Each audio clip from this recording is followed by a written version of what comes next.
আমরা একটা বাঘ কোয়ালিটির জন্তু দেখেছিলাম। হ্যাঁ।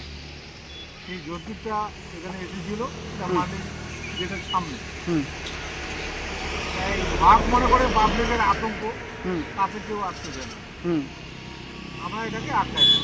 আচ্ছা। আটকায় দেওয়ার পরে অনেক পাবলিক ভিড় ব্যবস্থা করছে। হুম তারপরে আমাদের মালাহাট থানা স্টাফের মধ্যে একজন আসলেন, বন দপ্তরের লোক একজন আসলেন। আমরা যেটাকে আটকায় রাখছি এই জন্তুটাকে তাদের হাতে আমরা তুলে দিই, সেই নিয়ে চলে গেছে। এইটুকু আমরা দেখেছি। আপনার নাম কি? আমার নাম হচ্ছে নাজির হোসেন। কি নাম? নাজির হোসেন। নাজির হোসেন। আপনি কি করেন?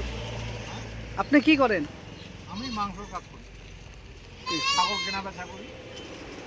এখানে মান্ডির সামনে মাংসর দোকান আছে, বেচা কিনা করি। ঠিক আছে, ধন্যবাদ।